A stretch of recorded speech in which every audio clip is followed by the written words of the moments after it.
I think it's all angels just walk by.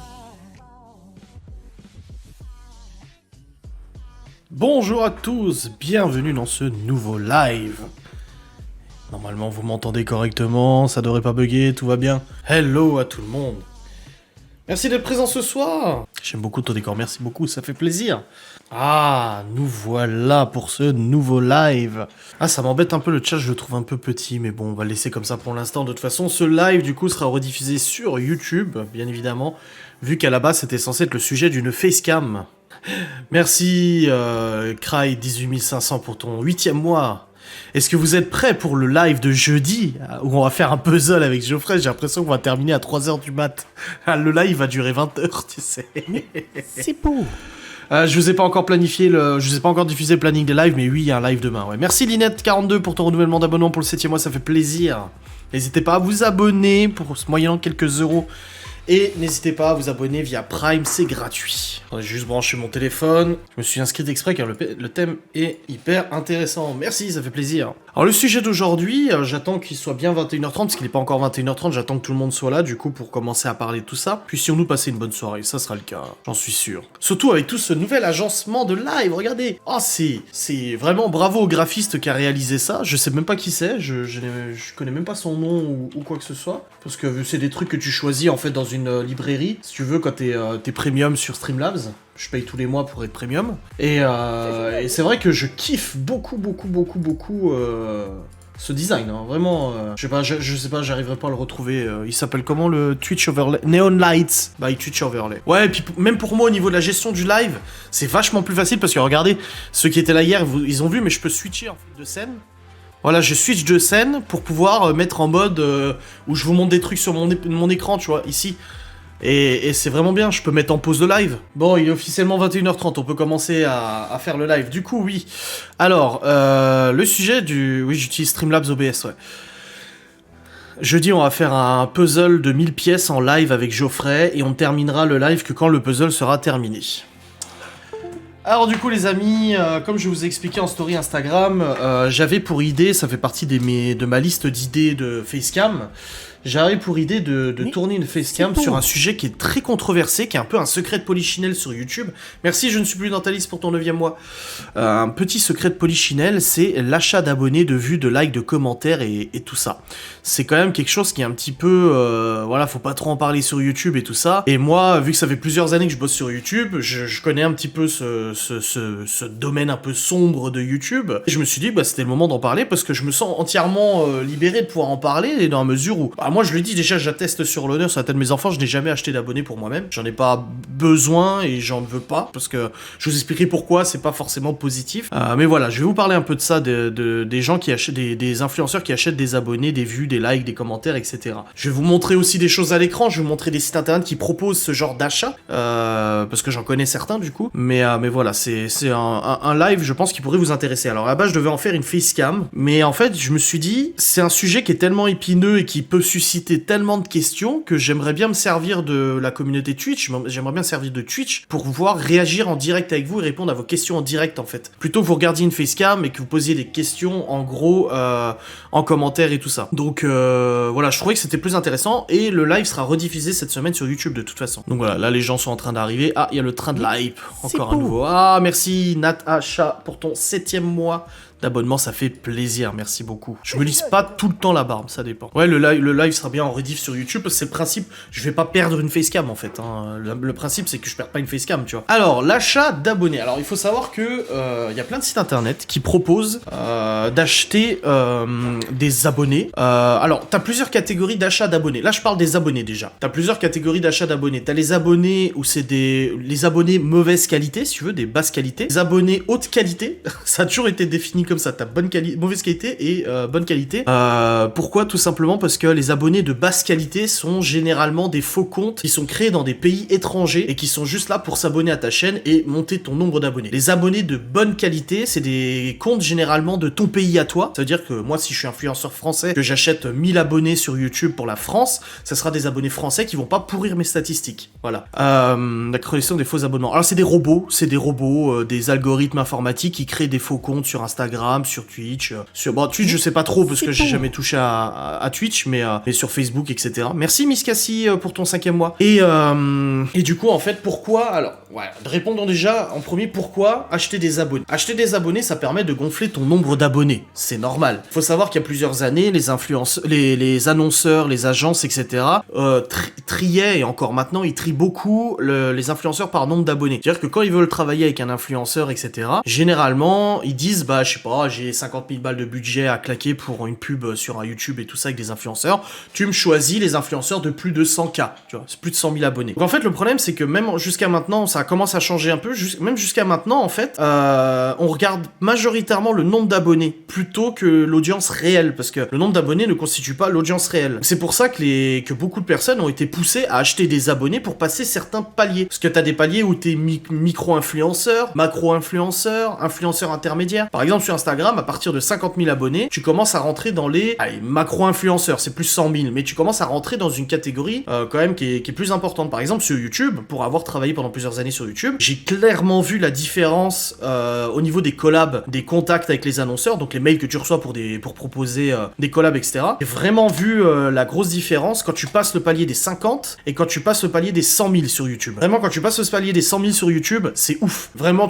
de ce que j'ai vu, tu multiplies par 5 tes propositions de collab, etc. Parce que tu rentres dans le haut du panier, en fait. Donc du coup, t'es visible. Donc c'est pour ça qu'il y en a beaucoup qui sont poussés à augmenter leurs abonnés de manière artificielle. Moi, je suis un tout petit influenceur. Je suis crotte influenceur, moi. Ouais, mais ça, les influenceurs qui font des pubs de produits, c'est pas le sujet de ce soir. Le sujet de ce soir, c'est l'achat d'abonnés de vues. Donc comme je l'ai dit, on peut acheter des abonnés. Voilà, on peut acheter simplement des abonnés pour monter son nombre d'abonnés et sortir un peu la tête du panier pour qu'on puisse être visible par les annonceurs. Cependant, cela ne certifie pas du tout un gage de qualité de contenu ou de promotion par l'influenceur. Parce que les annonceurs, de plus en plus, les agences et les annonceurs, au lieu de regarder le nombre d'abonnés, bon, ils regardent le nombre d'abonnés, mais ils vont surtout regarder d'autres choses, comme le taux d'influence. Le taux d'influence, c'est quoi? C'est un pourcentage qui reflète en fait ta portée vis-à-vis de ton audience. Par exemple, un taux d'influence de plus de 3-4% sur Instagram, c'est plutôt propre. Un taux d'influence d'1%, ça commence à être mauvais. Alors si tu vois quelqu'un qui a 200 000 abonnés sur Instagram, qui a un taux d'influence de 1,5-2%, c'est extrêmement bas, c'est un repère qui est très bas.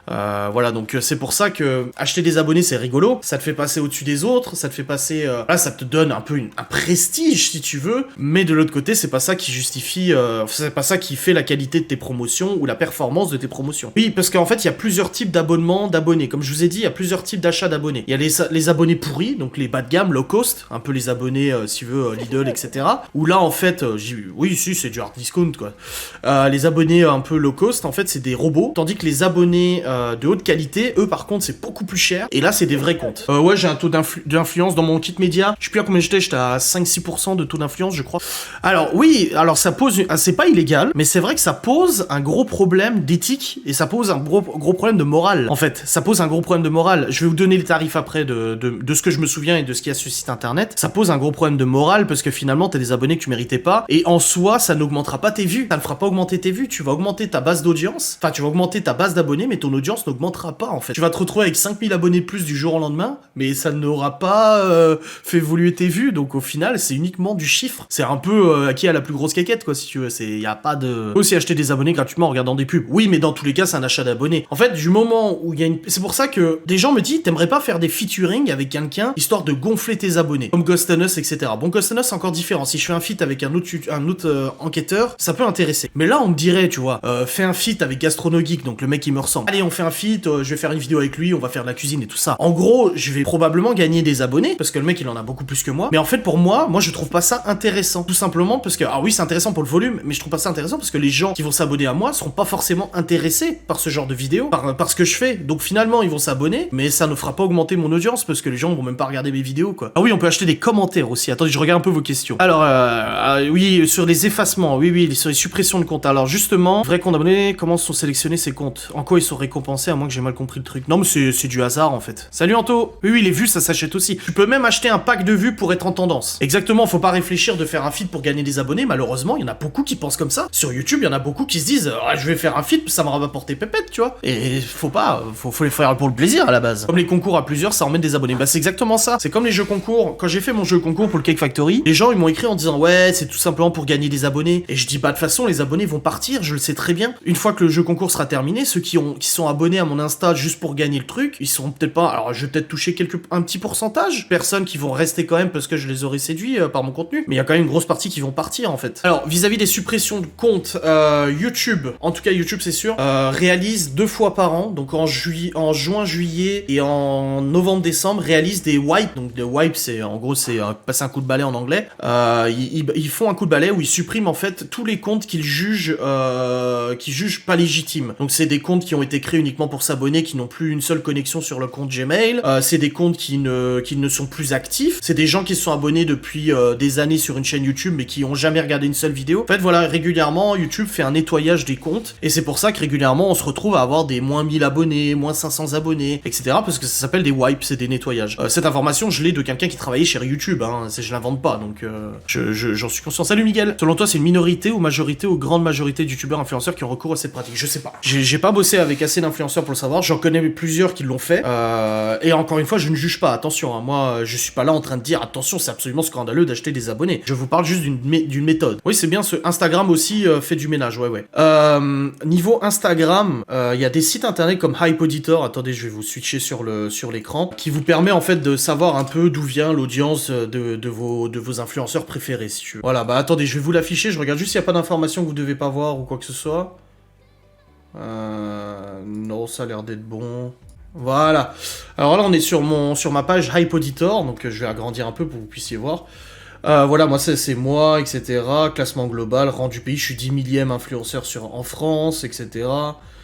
Blablabla. Qualité d'audience 28 200, engagement authentique 1500, etc.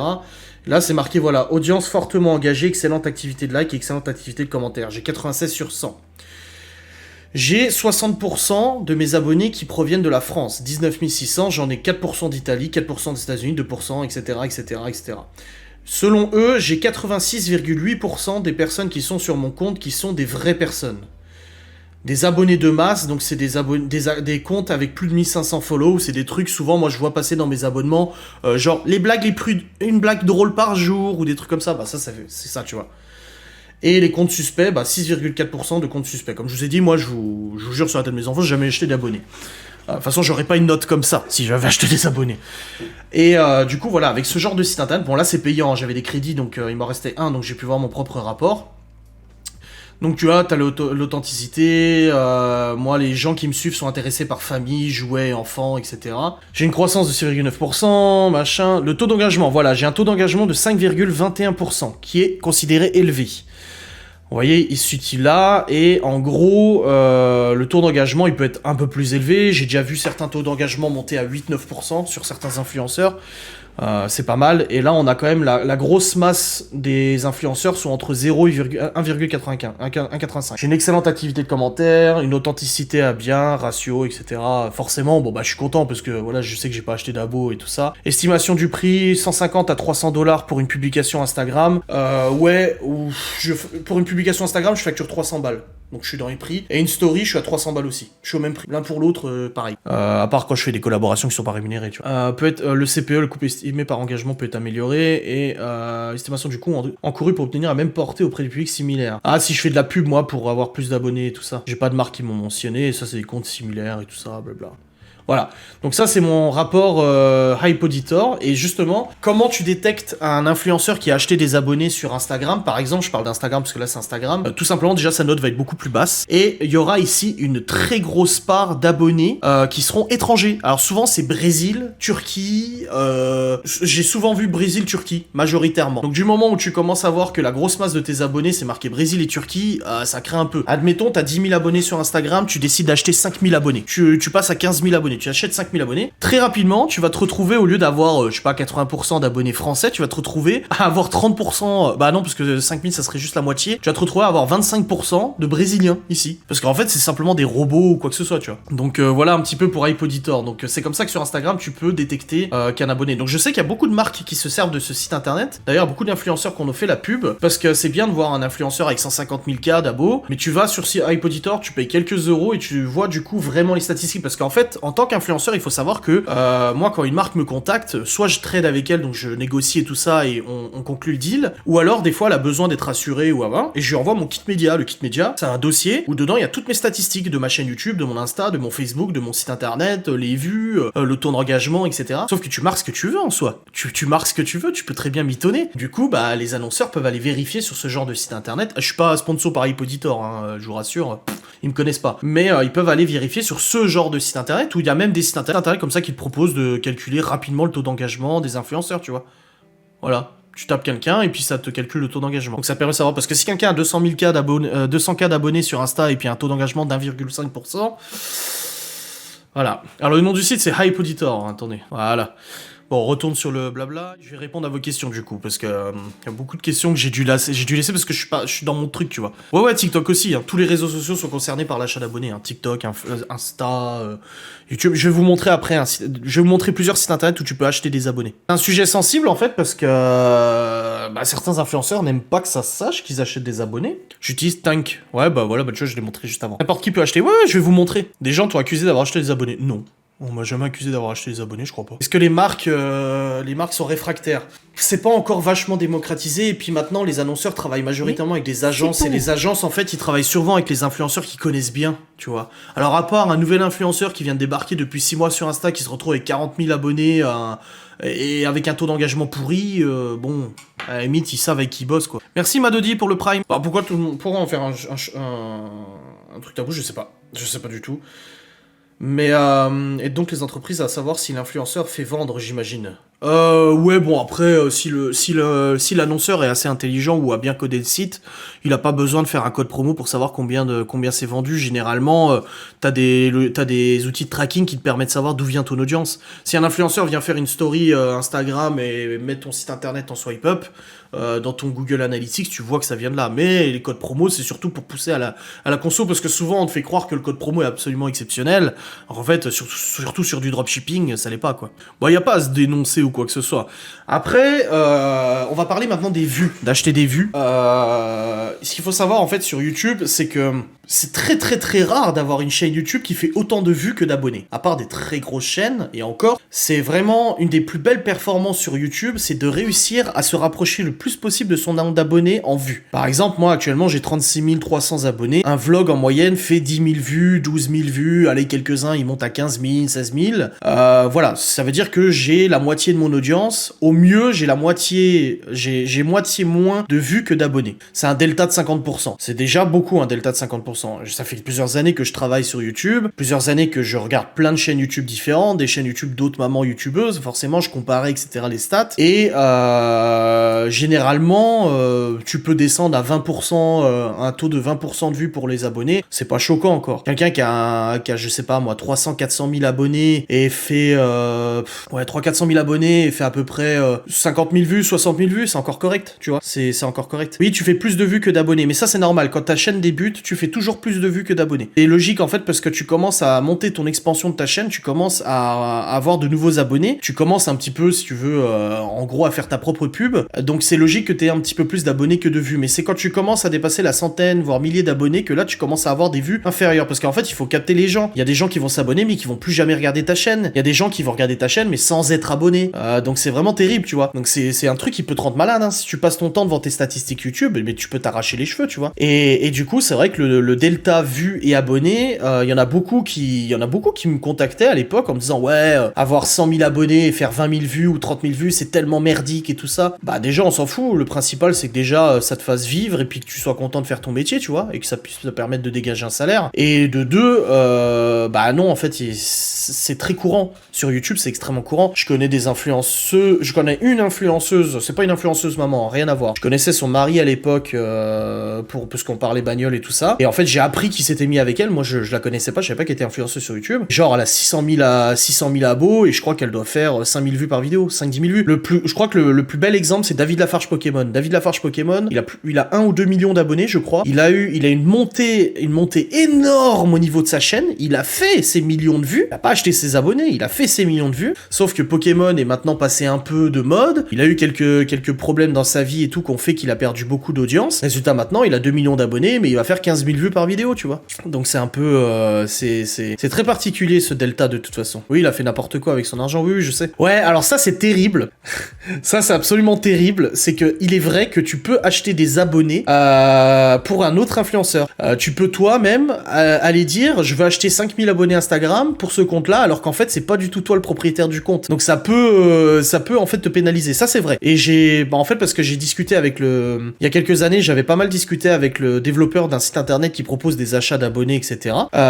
Et je lui avais dit, mais il y a beaucoup d'influenceurs comme ça qui te contactent et tout pour acheter des abonnés, des vues et tout. Il m'a dit, ah ouais. Il m'a dit, c'est ouf, hein. Il m'a dit, c'est ouf. Et pour preuve, ça fait 3 ans, le site internet propose toujours ce service. S'il propose, c'est que ça marche, hein, de toute façon, tu vois. Pour la marque, ça dépend des annonceurs. Ça dépend vraiment des annonceurs. Il y a des annonceurs qui attendent un retour sur investissement financier, donc au moins se rembourser la pub. Parce que la pub, il faut pas se dire que c'est du one shot. Voilà. Par exemple, quand j'avais travaillé avec Citroën, tu vas te dire pourquoi Citroën a prêté une bagnole pendant une semaine à un couple d'influenceurs, quel intérêt, blabla, etc. Les gens vont pas acheter une bagnole comme ça sur un coup de tête. Ouais, mais c'est pas comme ça que ça marche, en fait. C'est que, en faisant ça, en prêtant la bagnole à plusieurs familles d'influenceurs, qui sont suivis par des dizaines de milliers de personnes, ça va inscrire dans l'esprit des gens que Citroën Berlingo, c'était sympa. Et peut-être dans 2-3 ans, quand ils désireront changer leur véhicule, peut-être qu'ils vont se diriger vers Citroën. Ils veulent pas forcément que t'achètes le véhicule là, à ce moment-là. Ils veulent pas que t'ailles à concession dire j'ai vu Adrien avec un Citroën Berlingo, j'ai envie de l'acheter. Non, ils veulent juste que dans ta tête, pour plusieurs années, Citroën, en fait, soit la première marque à laquelle tu penses si t'essaies d'acheter une bagnole. Et c'est vraiment le marketing, c'est un truc de malade, hein, de toute façon. Une montée d'abonnés d'un coup, tu le sens quand même. Alors justement, les sites internet qui te permettent d'acheter des abonnés, des vues et tout ça, ils te disent à chaque fois, nous vous garantissons une livraison fluide et transparente. Non, j'achète pas d'abonnés, moi. David Lafarge Pokémon me fait vraiment mal au cœur. Clairement, j'ai regardé 2-3... J'ai jamais regardé ses vidéos, mais j'ai commencé à regarder quand il y a eu ces histoires de cambriolage et tout, et il m'a vraiment fait mal au cœur. Alors du coup, maintenant, on va aller sur un site internet qui... Alors je sais pas si mon compte chez eux fonctionne encore, parce que le compte est soumis à valide... Non, il marche pas. Alors voilà, par exemple, un site internet qui propose l'achat d'abonnements. D'abonnés. C'est Social Provider, donc je peux créditer mon compte, mon machin pour commander chez lui. Et nous avons, par exemple, une jolie boutique YouTube. On peut acheter des likes YouTube. 2€ les 20 likes. 3€ les 20, dislikes, tu peux acheter dislikes, tu sais, pour aller pourrir la vidéo de quelqu'un d'autre. Des commentaires YouTube français, c'est des robots, avec des comptes robots qui vont aller commenter ta vidéo. 5€ les 10.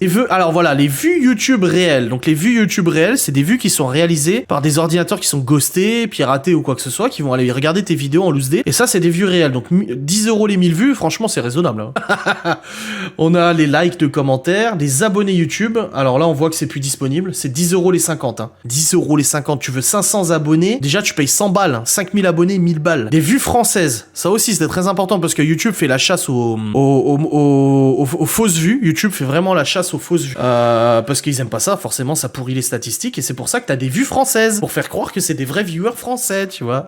Ouais, YouTube, ils ont des robots qui permettent de détecter tout ça. Et comment rentrer en tendance YouTube? 600 balles pour apparaître en tendance sur YouTube. 600€. Et t'apparais dans les 50 meilleures vidéos de France. Et justement, ce mec avec qui j'avais parlé, le gars qui gère Social Provider, là, j'avais discuté pas mal avec lui et il s'était amusé à mettre une vidéo noire. La vidéo a duré 10 minutes, c'était juste un fond noir. Et avec son système, là, il avait foutu en tendance. Donc en tendance de France, en 30e position, t'avais une vidéo, c'était un fond noir.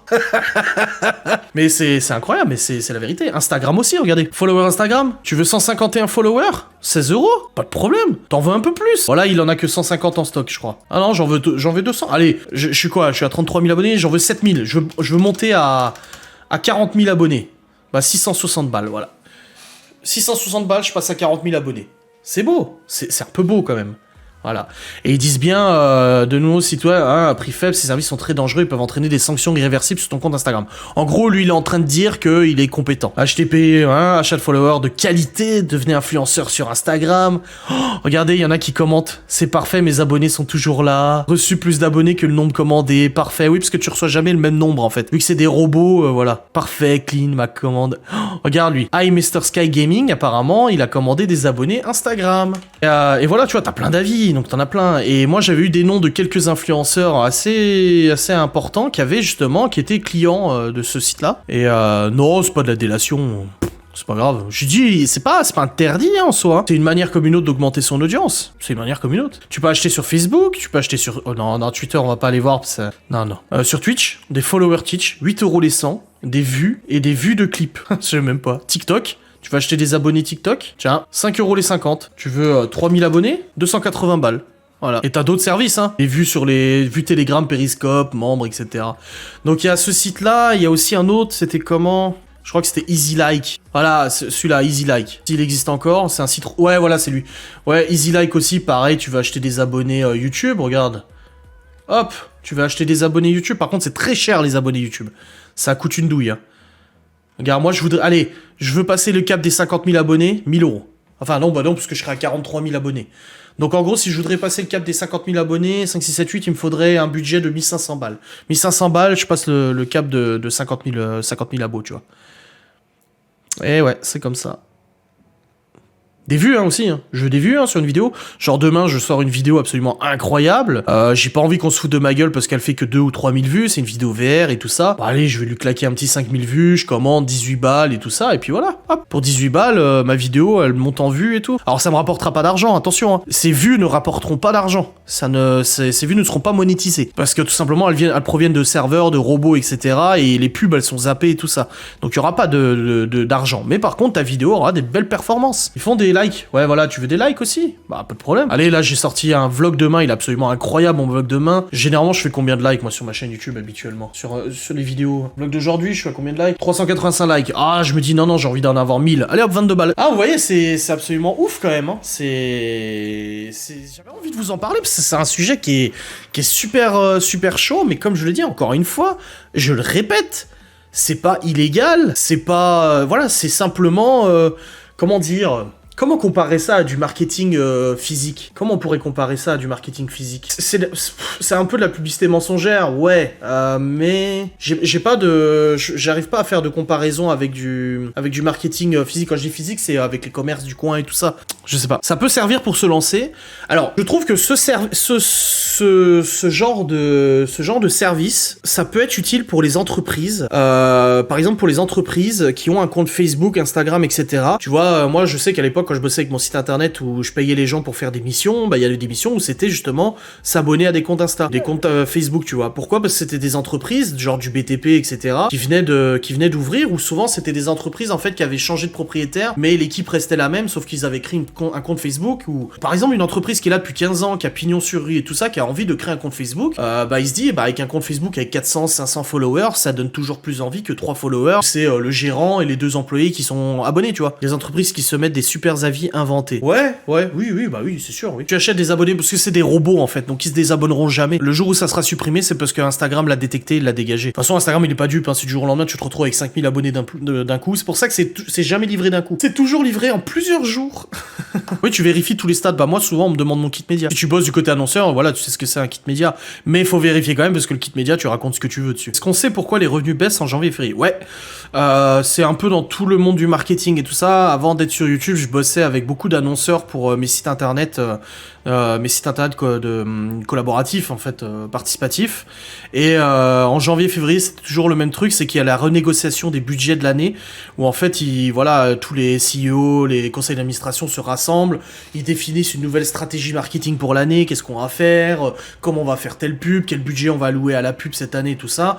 Et ça, généralement, ça prend 1 à 2 mois de négocier pour ensuite repartir à partir du mois de mars à justement savoir ce qu'ils vont faire et recommencer à balancer les pubs sur YouTube et tout ça, tu vois. Jamais acheté de followers, ni d'abonnés, ni de vues, ni de commentaires, je vous le garantis à 100%. Jamais acheté ce genre de contenu, pour moi en tout cas. Oui, j'ai déjà acheté dans le passé pour d'autres personnes. Encore une fois, comme je dis, ce n'est pas un crime, ce n'est pas illégal. C'est juste que, voilà, si ça peut permettre de passer un certain palier pour avoir plus de collabs ou autre, pourquoi pas, mais moi je préfère pas, parce que je trouve c'est faux. Après, c'est une question, je pense qu'après c'est une question personnelle, c'est une question d'avis personnel. Moi à l'époque, quand j'ai bossé avec eux, moi j'étais pas d'accord. Plusieurs fois j'ai dit mais ça sert à rien, faut pas, c'est tellement pas bien de faire ça. Et puis finalement c'est faux, quoi, c'est que du fake, c'est que de l'image, etc., tu vois. Mais c'est possible que des influenceurs aient eu recours à ce genre de méthode et ça leur a donné un tremplin, c'est aussi possible. Admettons, il y a un influenceur qui a besoin d'un peu plus d'abonnés, qui vient acheter, j'en sais rien moi, 15K d'abonnés sur Instagram, il dépasse un certain palier, et ce jour-là, il y a un annonceur qui le repère grâce à cet achat d'abonnés, et lui dit on veut bosser ensemble, et puis le mec, en fait, il arrive finalement quand même tout seul à monter en nombre d'abonnés, bah alors il traînera toujours ses 15 000 abonnés, derrière lui, il a acheté dans ses stats, quand il les verra, il verra toujours ses abonnés brésiliens de toute façon. Cependant, il a quand même réussi à monter sa communauté et à réussir. Tous les influenceurs qui achètent des abonnés ne sont pas forcément mauvais. Les influenceurs qui achètent des vues ne sont pas forcément mauvais. Si à ce moment-là ils l'ont fait, c'est parce qu'il y en avait peut-être besoin, ou ils avaient besoin d'être rassurés, ou ils avaient besoin de ça pour faire quelque chose, tu vois. C'est pas forcément mauvais de faire ça. Faut juste être ok avec soi-même. Et moi je sais que je préfère gagner 3 abonnés par jour plutôt que d'en acheter, parce que je vais faire quoi sur ma chaîne YouTube? Franchement, pour être contacté par des annonceurs de manière beaucoup plus importante, il faudrait que je passe les 100 000. Si un jour je passe les 100 000 abonnés, peut-être un jour, si je passe les 100 000 abonnés un jour, c'est pas gagné. Là, je sais que les collaborations seront largement plus importantes. Ah, merci Anthony pour d'avoir offert un abonnement, ça fait plaisir. Merci, t'as offert un abonnement à Emily Gino. Merci beaucoup. Non, j'ai pas un statut indépendant, je suis salarié de ma société. Merci Créafolies pour le 6e mois. Non, tous les influenceurs ne sont pas fake. Et un influenceur qui a un jour acheté des abonnés n'est pas fake non plus. C'est juste que, une partie de son audience est fausse. Mais c'est pas pour ça que toute l'audience est fausse, attention. Sur Instagram, je suis à 32 400 et sur YouTube, je suis à 33 600 ou 300, je sais plus. Un truc comme ça. Non, 36 300, je crois. Sur Facebook, pas grand chose. Et sur Twitch, par contre, on est 5000... C'est ouf sur Twitch, franchement, putain, c'est génial. C'est le bonheur. Sur Twitch, on est... Attendez, je vais vous dire ça. Studio, gestionnaire de stream. Nous sommes très exactement 5306 followers. Oh, ça fait trop plaisir, merci. Et actuellement, 260 subs. 260 abonnements sur Twitch. Est-ce que tes stats augmentent ou tu stagnes un peu sur YouTube? Justement, c'est bien que vous en parliez parce que j'en ai fait une vidéo sur les statistiques de ma chaîne YouTube. Elle sortira demain. Je pense que je vous la publierai demain. Le titre de la vidéo, c'est des abonnés d'Enjoy Phoenix, Juge FitCats, etc. Regarde mes vidéos. C'est tout à fait putaclic, absolument. Mais en fait, je l'ai mis parce que j'ai le droit. Et vous verrez. Tu penses que passer les 50K sera intéressant pour les pubs? Oui. Oui, parce que par expérience, je sais que d'avoir passé les 50 000 abonnés, ça te rapporte un petit peu plus de collaboration. Vraiment, tu passes un petit palier où il est vrai que t'es vachement plus repéré. Parce que quand ils font des tris des influenceurs, ils mettent pas entre 20 et 30, entre 20 et 50. Ils mettent au-dessus de 50, quoi. On est tellement nombreux à avoir des dizaines de milliers d'abonnés sur YouTube que, faut trier, quoi. Je pensais pas non plus que Twitch fonctionnerait aussi bien. Vraiment, je suis moi-même extrêmement surpris. Mon réseau social préféré? Insta et Twitch. J'ai regardé une vidéo du JDG, donc joueur du grenier aujourd'hui, et parlait d'Antoine Daniel, donc celui qui faisait What the Cut, pardon. Et il disait que le tournage de la vidéo des 11 ans, franchement, la vidéo, je l'ai bu, hein. Elle faisait 3 heures, là, le replay de son live faisait 3 heures, mais j'étais tellement absorbé par ses paroles, j'ai beaucoup de JDG. Et du coup, il disait qu'Antoine Daniel, qui a arrêté What the Cut depuis maintenant très longtemps, ce genre de gros tournage qu'il a fait avec le JDG, la vidéo des 11 ans, en fait, ce genre de gros tournage lui a beaucoup donné envie de refaire des vidéos, mais YouTube lui donne pas envie. YouTube lui donne pas envie. Et il y a beaucoup d'influenceurs comme ça, qui si demain ils avaient l'opportunité de transposer leur contenu sur une autre plateforme et de pas trop perdre des revenus, ils le feraient. Ils le feraient. Parce que c'est vrai que YouTube, c'est très difficile. C'est très compliqué, YouTube. Est-ce que tu penses que ce système s'effondrera? Au niveau marketing, de toute façon, le marketing, donc tout ce qui est publicité publicité en général, a connu plein de rebondissements, a connu plein de transformations depuis 20-30 ans. Mon ancien associé bossait chez IBM pendant plusieurs années, et il vendait des serveurs et tout ça, et lui, il faisait du porte-à-porte, tu vois. C'était vraiment avec les entreprises et tout ça. On a switché après sur l'internet, donc l'internet avec... alors on avait ce qu'on appelait les pop-up, tu sais, quand t'allais... Bon, il y en a encore, hein, les bannières, où t'allais sur Cdiscount, tu avais une grosse bannière au-dessus, c'était marqué, je sais pas, ton assurance santé animale. Moi, j'ai bossé avec ça. Moi, je suis arrivé en 2013-2014 avec mes sites internet collaboratifs qui m'ont fait vivre pendant plusieurs années, très bien vivre d'ailleurs. Ces sites internet qui ont vraiment bien marché, c'était vraiment ça, c'était des bannières publicitaires, c'était de la publicité sur internet. Et ensuite, il y a le monde de l'influence qui est arrivé, ça a vraiment transformé le marketing sur internet où maintenant, une marque va peut-être privilégier de claquer 50K dans des influenceurs sur Instagram pour promouvoir leurs produits de beauté, plutôt que de faire une pub sur Énergie 12 ou sur un site internet internet, tu vois. On est vraiment en train de... Je pense qu'on en est qu'au début de la pub via les influenceurs. Donc je pense pas que pour l'instant, le système va s'effondrer. Je pense que ça va durer quand même plusieurs années. Peut-être que dans 4, 5, 6 ans, ça va peut-être modifier, mais je crois que pour l'instant, on est en plein dedans, là. On est vraiment en plein dedans. Ouais. Moi clairement, en 2016, quand j'ai motivé à ouvrir la chaîne YouTube que je gérais, un gros regret que j'ai, c'est de pas avoir lancé ma chaîne YouTube aussi. C'est un des plus gros regrets que j'ai actuellement, en fait, vu égard de ce qui se passe actuellement et de ce qui s'est passé actuellement, j'ai le regret de pas avoir ouvert cette chaîne YouTube pour moi-même, en fait. J'aurais peut-être pas fonctionné autant, hein. Je suis quoi qu'un papa de famille, mais peut-être moyen, je sais pas. Ou ça aurait pas été possible, je sais pas, mais mon regret, c'est pas de pas l'avoir fait avant. J'ai pas pu et j'aurais dû. J'ai déjà reçu des propositions de collab sur Twitch. Objectif 50 000 pour 2021, j'aimerais bien, mais après, c'est pas moi qui j'ai... Le problème, c'est que vraiment, moi, je gagne des abonnés tous les jours. J'en perds et j'en gagne. Donc, je reste en fait un peu je stagne au niveau du nombre d'abonnés. Pour augmenter mon nombre d'abonnés, de toute façon, il y a pas 36 solutions. Soit YouTube me met en avant de manière aléatoire, comme ça arrive souvent, soit j'ai un buzz. Ou un bad buzz. Enfin, plus un buzz, du coup. Mais par expérience, encore une fois, je sais que YouTube et l'algorithme de YouTube, parfois, peut te faire des surprises. Et du jour au lendemain, YouTube, tu sais pas pourquoi, il est bien luné, et pendant quelques jours, il va te mettre en avant dans toutes les suggestions de plein de gens. Là, tu vas gagner, ça arrivait avec il y a des périodes comme ça, il y a plusieurs années, où je voyais des périodes où pendant un mois, c'était 400 abonnés de plus par jour. Mais sans aucune explication. Parce qu'il n'y avait pas de changement de contenu, il n'y avait pas de nouvelles vidéos, ou nouveaux types de vidéos, tu vois. Et du coup, bah, c'est surprenant, parce que du jour au lendemain, tu te retrouves avec 300 abonnés par jour, comme ça, qui viennent par magie, et puis un jour, ça arrête. Puis t'en as 10 par jour. Parce que c'est YouTube qui décide. Le mieux, c'est de faire combien de placements de produits ou pubs dans une semaine pour toi. Après, ça dépend du contenu que tu crées. Si tu vlogs tous les jours, comme moi, et que tu fais un placement de produit tous les 3 jours, ça sera plus acceptable que si tu vlogs une fois par semaine et que tu fais un placement de produit systématiquement à celui-là. Ça sera moins bien perçu, je trouve. Ça sera moins bien accepté par les gens qu'à chaque vidéo, il y a un placement produit, tu vois. Je refuse beaucoup de collabs. Non, j'ai pas énormément de propositions de collabs, mais ça arrive souvent qu'on te contacte, on te propose un truc et puis t'as plus jamais de nouvelles. T'as déjà vu des influenceurs se battre pour être meilleur que l'autre? Bah oui, bien sûr. Dans le monde des mamans youtubeuses... J'en ai parlé dans une vidéo, c'est ouf. Je fais combien de placements de produits par semaine? Bon, même pas... Enfin, j'en fais pas toutes les semaines. Là, j'en ai fait un pour la tablette... Bah non, même pas, la tablette, c'était sur Insta. J'en ai un à vous faire, là. D'ailleurs, il faudra que je le fasse cette semaine. Mais j'attendais de tester le produit et tout ça. Et je vais recevoir encore un aspirateur. Et encore un aspirateur robot aussi. Je vais gâter mes proches. Non, si tu résumes sur l'année que je viens de passer, je dois faire une collab sur YouTube une collab toutes les 2 semaines. Un truc comme ça, c'est pas énorme. Elles ont fait fortune. Ouais, mais après, le JDG a dit un truc très juste avant. Il a dit que sur Twitch, il gagne à peu près 5-6 000 balles par mois avec Twitch, brut. Que pour l'instant, il les avait laissés sur le compte de la société et qu'il s'était pas versé un salaire avec. Il avait dit, c'est juste une passion, c'est un petit plus. Ouais, 5-6 000 balles, c'est vrai que c'est un gros plus, mais c'est un petit plus. Il fait pas autant de live que moi, il doit faire 1 ou 2 lives par semaine, quelque chose comme ça. Mais il a dit, mais vous estomaquez pas, je l'ai pas volé cet argent. Enfin, je veux dire, je l'ai pas volé, tu devrais en plus refuser cet argent. Non. Une collab toutes les 2 semaines. Non, mais je mélange YouTube, Insta, hein, attention.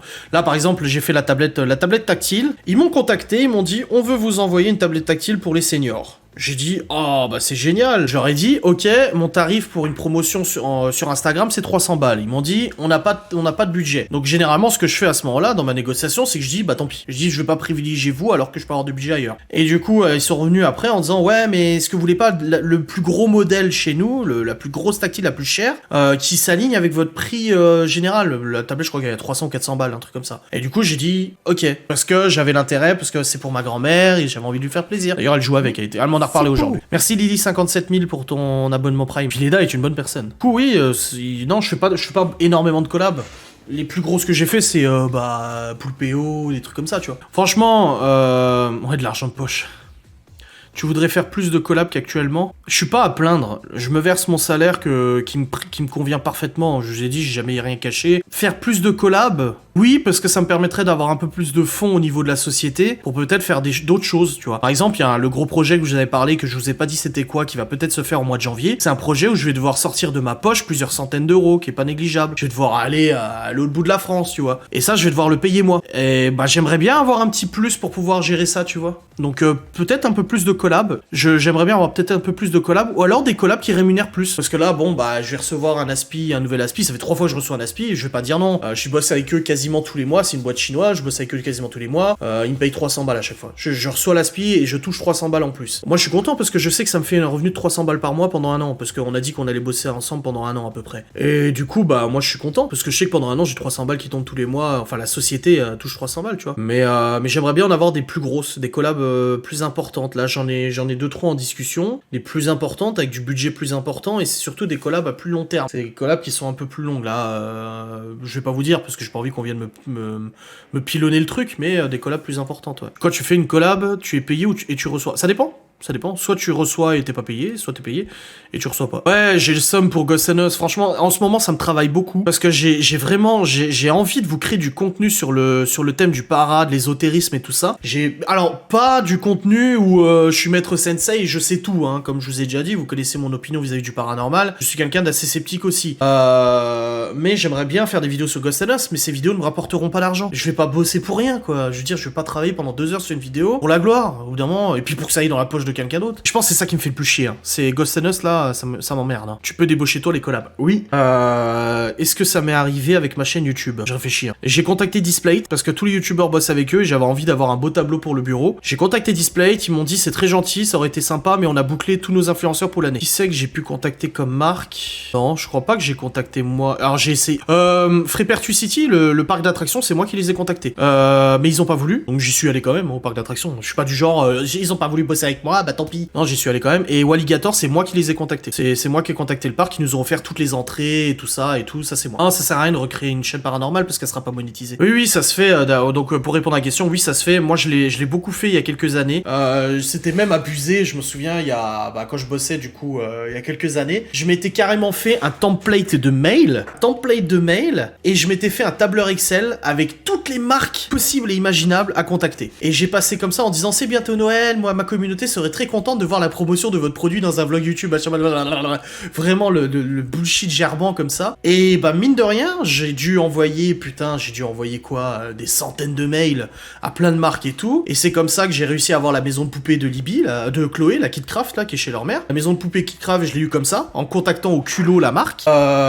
J'ai eu quoi d'autre d'offert comme ça? Ah, il y a eu plusieurs collabs comme VTech. Ah non, VTech c'était une autre influenceuse qui avait filé le numéro de téléphone et l'adresse email de l'agence. Mais non, il y a plusieurs collabs qui se sont faits il y a quelques années comme ça, en ayant le culot de contacter les marques et en disant écoute, vas-y, offre-moi quoi. Alors déjà YouTube est extrêmement lent sur la monétisation des chaînes YouTube. Si je crée une chaîne YouTube aujourd'hui, que j'arrive à passer le cap pour pouvoir demander la monétisation, il faut encore attendre plusieurs mois. Moi, ma chaîne YouTube, Adrien, j'ai attendu presque 1 an pour être monétisé. Entre la création de ma chaîne, le fait que je passe le cap validé pour la monétisation, j'ai attendu presque 1 an pour avoir la monétisation. Donc en gros, ça me servira à rien, je vais perdre du temps, tu vois. Moi, j'y suis pas allé pour moi aller voir les marques. Ouais, je suis inscrit chez Evenchi, mais je bosse plus avec eux, c'est n'importe quoi.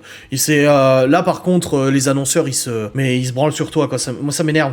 Là, typiquement, j'ai bossé avec une agence, je sais pas si c'était Evenchi, où on me demandait si je voulais recevoir le dernier jeu Xenoblade Chronicles Ultimate Edition sur Switch en l'échange d'une story Instagram. J'ai dit, le jeu il coûte 60 balles. Ah, tant mieux, c'est génial. Ouais, sauf que quand j'ai reçu le jeu Switch, ils m'ont envoyé un mail en me disant ah non, on s'est trompé, on veut une vidéo YouTube de 10 minutes, une story Instagram, un post Instagram.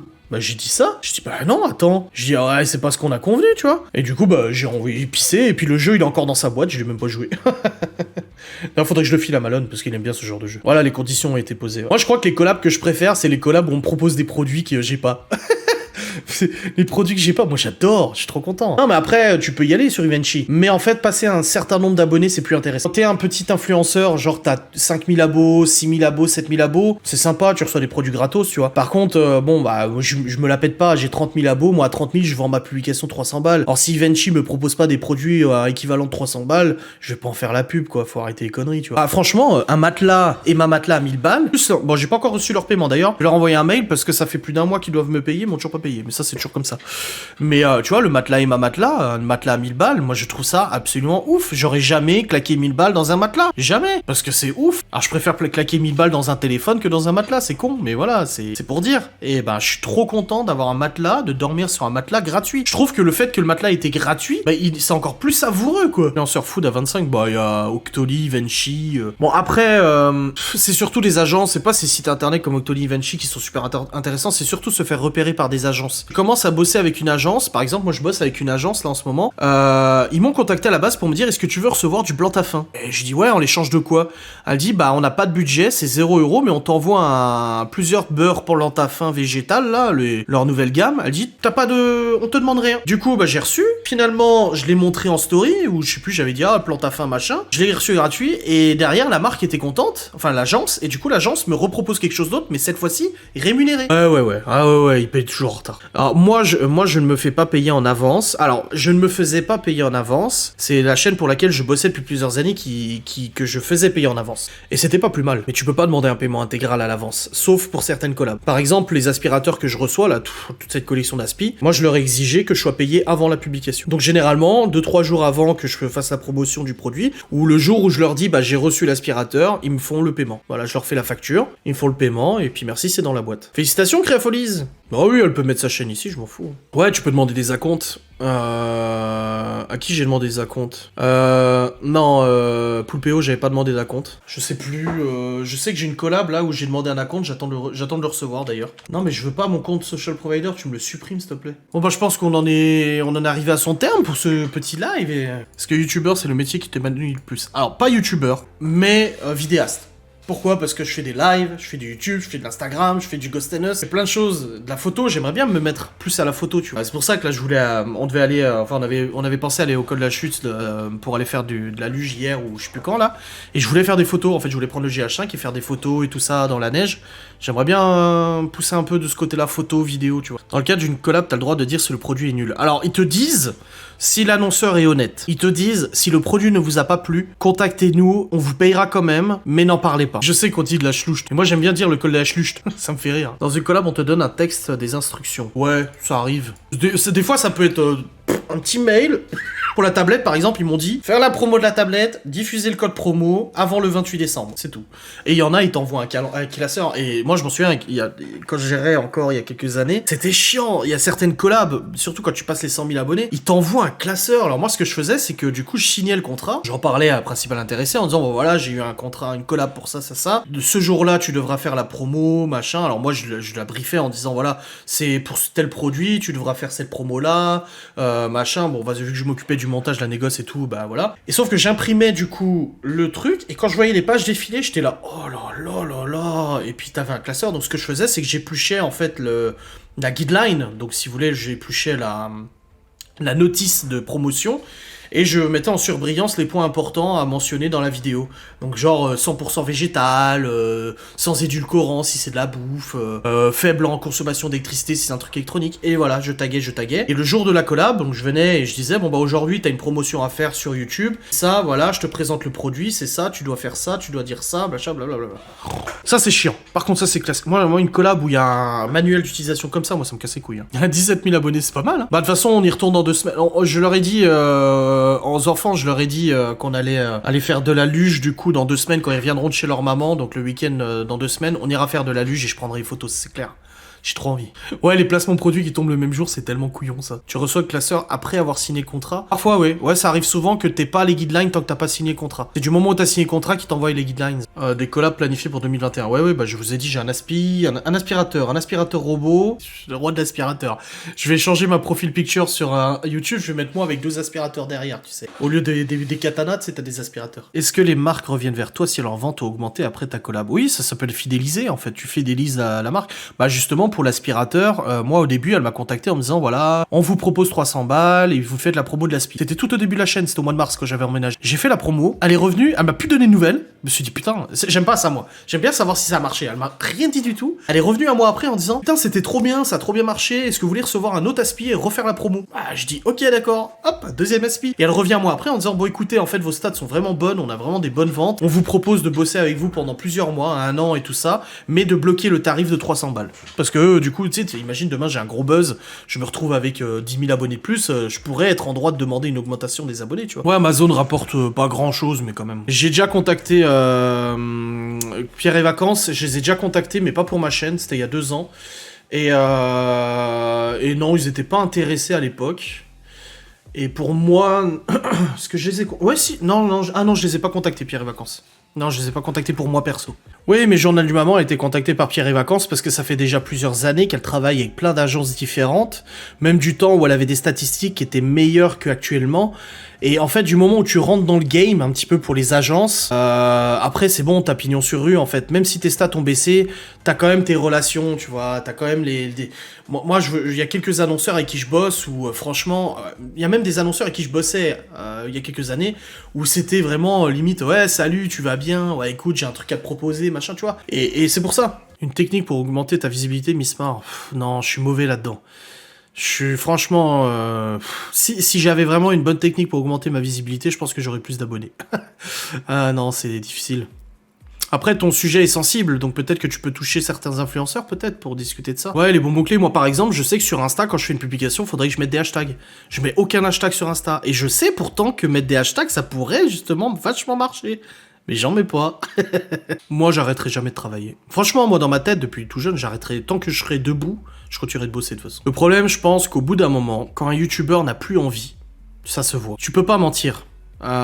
Tu peux essayer de faire semblant. Les gens qui sont un tantinet, de la jugeote peuvent se rendre compte qu'un youtubeur qui a plus envie, n'a plus envie. Voilà, tout simplement. Moi, j'ai envie, ça me passionne, j'adore ce que je fais, je suis trop content, donc forcément, je pense que ça se reflète aussi. Si demain, je commence à avoir plus envie de vlogger, je pense que ça se verra très vite. Ça se voit, tu vois. Ouais, surtout un youtubeur qui vlog tous les jours, tu vois. Et quand un youtubeur, ça fait 1 an, 2 ans qu'il a plus envie de faire, ce qui peut être compréhensible, y a pas de mal là-dedans. Je veux dire, quand ça fait des années que tu vlogs, je pense, ouais, au bout d'un moment, t'en as marre.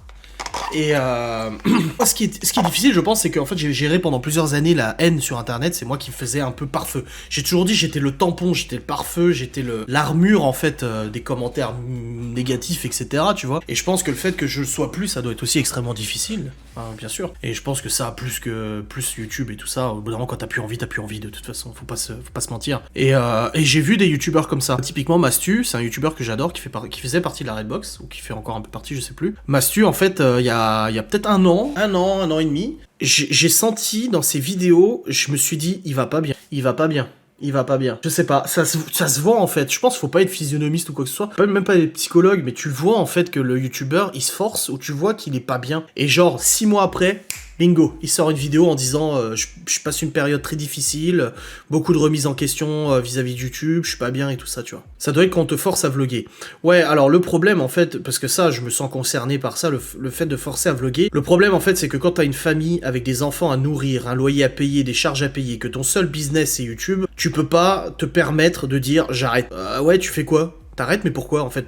Vaut mieux prévoir l'avenir. Dans ce cas-là, t'essaies d'anticiper une transition, t'essaies de faire autre chose, t'essaies de te diriger vers autre chose. Tu vois, si demain, moi, les vlogs commencent à me casser les couilles, eh ben, j'essaierai de transitionner ça vers de la facecam, vers d'autres choses, un peu plus, ou d'autres choses, tu vois. Donc, tu peux pas claquer du jour au lendemain. Donc oui, au bout d'un moment, tu forces à vlogger, parce que c'est ton taf, quoi. Enfin, je veux dire, vous êtes tous là, vous êtes 385 dans le live, vous êtes, je suis sûr, quasiment tous salariés dans une boîte, ou fonctionnaires, ou entrepreneurs, ou quoi que ce soit. Vous partagez le même avis que moi, que au bout d'un moment, tu peux pas te défaire de ton boulot comme ça quand t'en as envie. Même si t'es patron, moi je suis mon propre patron, j'ai pas vlogué le 31, j'ai pas vlogué le 1er, le 2 je me suis levé, je me suis dit est-ce que je vlog aujourd'hui ou pas, et je me suis dit bah oui c'est mon taf quoi, tu vois. Que j'ai moins de haine depuis que je suis seul, non j'en ai plus, j'ai plus de haine parce qu'en fait comme je l'ai dit, moi j'estime qu'il y a un tribalisme féminin et c'est absolument pas méchant de dire ça. En fait les nanas entre elles se soutiennent contre un ennemi commun et je pense qu'en tant que homme gros, déjà je suis gros, donc du coup, t'as un petit peu le dégoût physique, et ça, dis pas non, parce que je reçois les messages d'insultes vis-à-vis de mon physique, donc c'est pas inventé. Il y a ce dégoût de ma personne, parce que je suis disgracieux, donc déjà, en fait, c'est comme, t'es devant un plat qui peut être vachement bon, mais s'il est pas beau, bah t'es, tu vois. Et moi, y a pas de problème, hein, je dis ça sans aucun problème. Mais du coup, je pense que, du coup, les haineux, il y a déjà ce côté physique qui ne plaît pas. Et en plus de ça, le fait que je sois un homme, ça me plaît encore moins, parce que j'ai reçu certains messages où c'était limite tant mieux que tu t'es fait vasectomier parce que si tu crées des garçons, on en a marre des gosses quoi. En gros, on en a marre des garçons sur Terre, faut que ça soit que des filles, heureusement que tu t'es fait vasectomier, tu vois. Et du coup, je pense qu'en fait, c'est une accumulation de plusieurs choses qui font que j'ai de la haine. Et aussi parce que j'ai pas ma langue dans ma poche, et puis quand j'ai envie de dire merde, je dis merde, quand j'ai envie de péter, je pète, quand j'ai envie de roter, je rote. Je pense que tu vas réussir à faire vivre ta famille grâce aux réseaux sociaux encore plusieurs années. Je suis pas aussi pessimiste que certains youtubeurs. Parce que je suis certains youtubeurs, je suis pas aussi pessimiste que certains youtubeurs qui disent oh non, dans 1 an c'est fini. Je pense peut-être encore 2 ans, 3 ans, en faisant les bons choix, Par exemple, Twitch, je trouve que c'est un très bon choix. Parce que vraiment, Twitch me rapporte quand même quelques centaines d'euros par mois. C'est pas négligeable, net, hein, je parle net en plus. C'est pas négligeable. Et si j'avais pas pris cette décision de faire des live Twitch, j'en serais pas là actuellement et j'aurais pas cette sécurité minimum. Comme je l'ai dit, chaque mois, mon loyer est quasiment payé par Twitch. Si demain, YouTube me verse 0 pépette, je sais qu'en continuant les live Twitch, je peux au moins payer mon loyer. Et je pense que quand t'as été dans la merde, comme je le suis, fichier Banque des France et tout, tu calcules en fait, t'as des...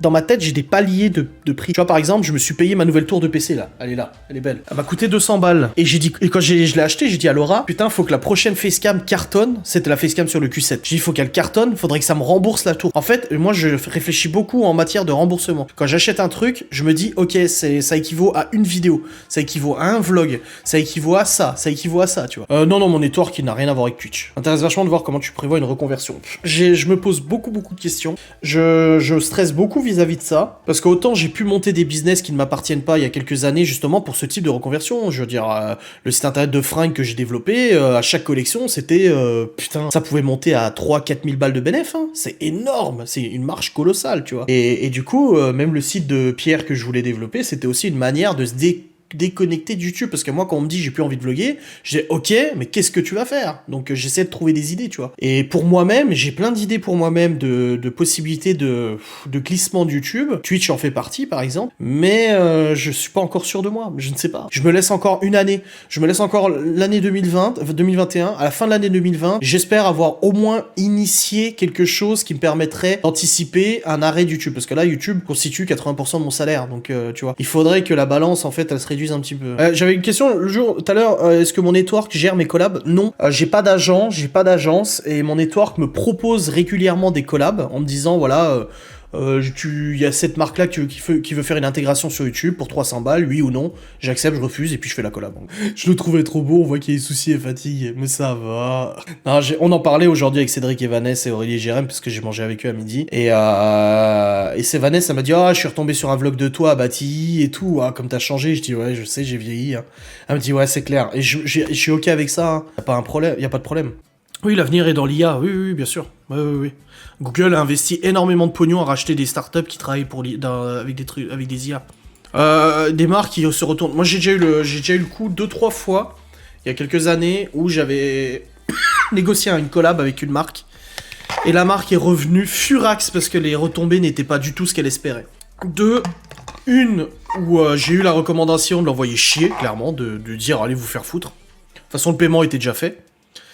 Et l'autre, par contre, c'était une collab où la marque, en fait, était absolument pas consciente du tout de la réalité du marché.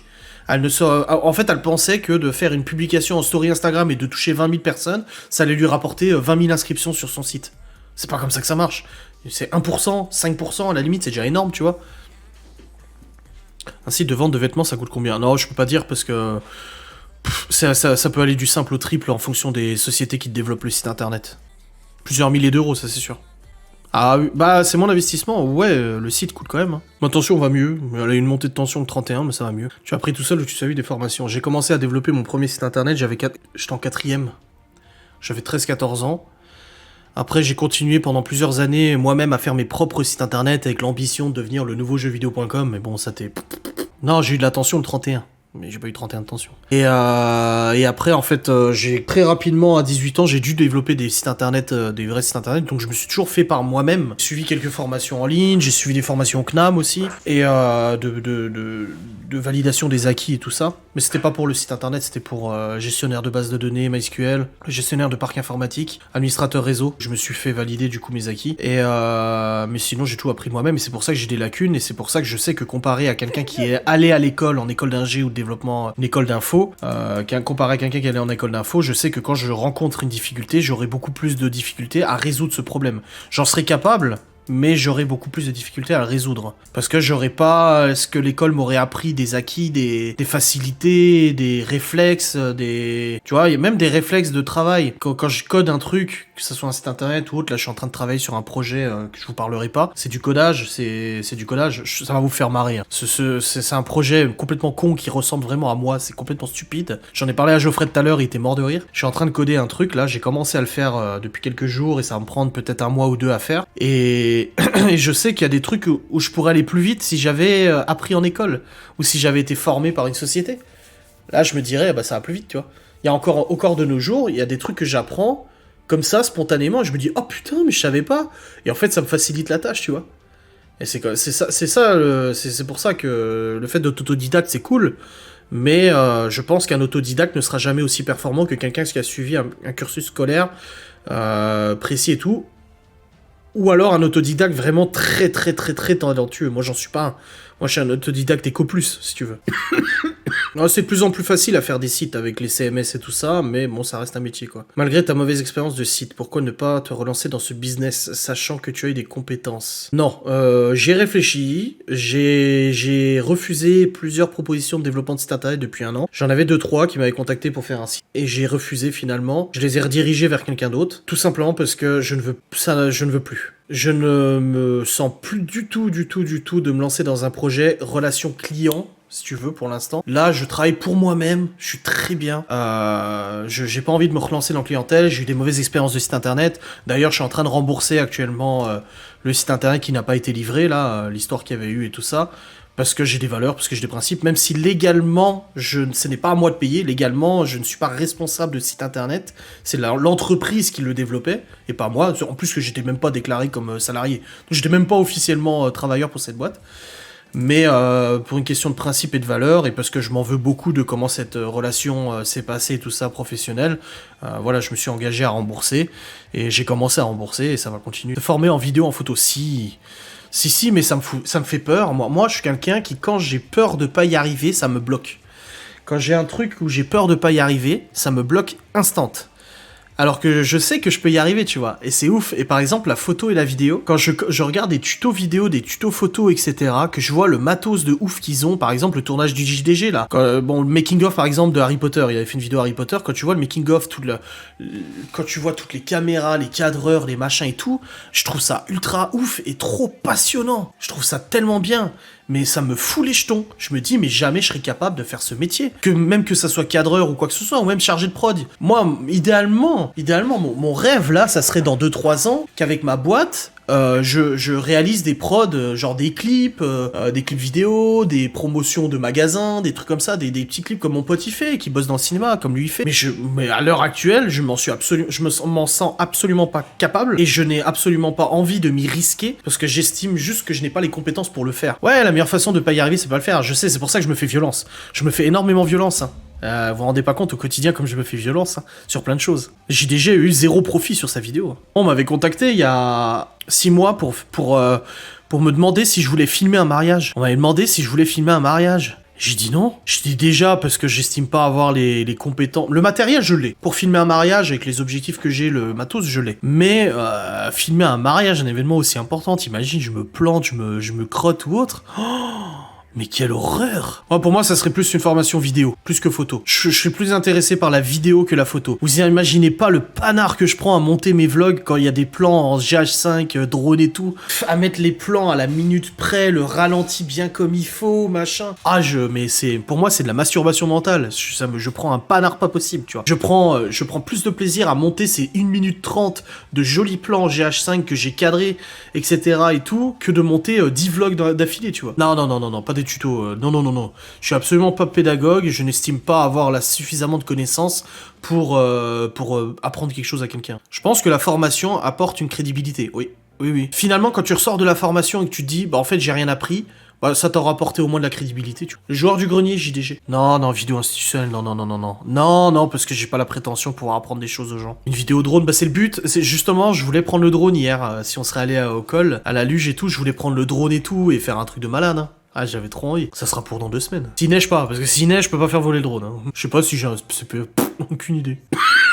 Non, pour l'instant, je peux pas me lancer pour l'instant. Dans tout ça, je peux pas me lancer. La journée où j'ai fait avec Clément, où il m'a appris plein de trucs sur la caméra, le fonctionnement, etc., ça m'a appris plein de trucs, je suis trop content. Il faudrait que je fasse beaucoup plus de choses comme ça, beaucoup plus de formations comme ça pour apprendre encore davantage. Peut-être un jour, je me dirais, ok, je suis prêt à prendre mon premier projet vidéo, mais c'est vrai que si dans quelques années, je peux être producteur, réalisateur de vidéos promotionnelles, de clips, de mariages, d'événements, ouais, dans l'événementiel, ça c'est pas mal, je trouve ça excellent, tu vois.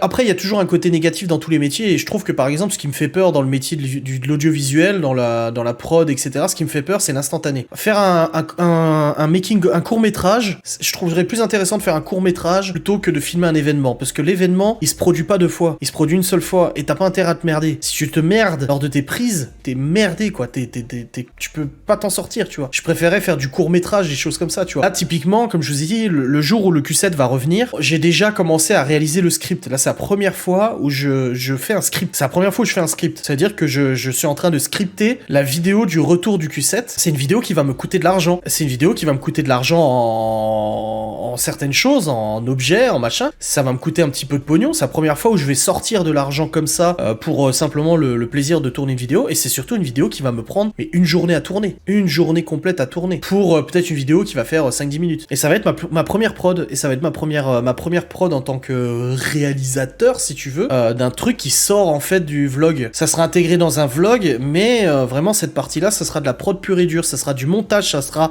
de la mise en scène. Et ça m'excite. Je suis ouf de le faire, mais j'ai une trouille pas possible. Besoin d'autorisation pour ton drone, ça dépend où tu fais voler. Il y a des zones où tu... De toute façon, moi, mon drone, il est pas débridé. Il y a des drones que tu peux débrider. Bah, le mien, tu pourrais le débrider. C'est-à-dire, tu le fais voler n'importe où dans le monde. Sauf que moi, il est toujours bridé, il est toujours sécurisé, et j'active toujours toutes les sécurités de collision. Je vole pas à l'arrache en me disant, je suis le maître du drone, c'est trop bien, j'adore ce que je fais. Je vole toujours avec les sécurités, et du coup, bah, c'est ce qui m'empêche de décoller lorsque j'ai pas le droit. J'ai la carte aérienne, et en fait, il y a certaines zones où c'est interdit de décoller, ou certaines zones où c'est limité en altitude. Ouais, mais mon père, c'est pas des drones comme ça qu'il a. C'est des drones pour la vitesse et tout. C'est même pas des drones, c'est des avions. Les amis, ça fait 2 heures de live là. Surtout ce live, je vais devoir le mettre en rediff sur YouTube. Donc il va y avoir du boulot de dérochage et tout ça. Oui, dérocher, ça veut dire prendre un fichier de base et retirer tout ce qui sert à rien pour en faire un montage final. Et ça prend du temps de dérocher. En plus, j'ai encore le vlog à monter et tout. Non, je suis pas auto-entrepreneur, je suis salarié. Oui, je vous quitte les amis. Merci beaucoup d'avoir été là. Plus de 400 sur le live, c'est énorme. J'aurais dû claquer quelques pubs en fait parce que j'étais con, j'ai pas claqué des pubs et du coup bah j'ai pas gagné d'argent sur ces pubs, merde. Allez, je vous remercie d'avoir été là, c'était sympa, je vous fais des bisous, je vous dis bonne nuit, demain il y a un live. Ouais le drone, bah il est là hein, le drone, il est ici, là, on le voit là, il est juste là le drone. Adios, amusez-vous bien, bonne soirée.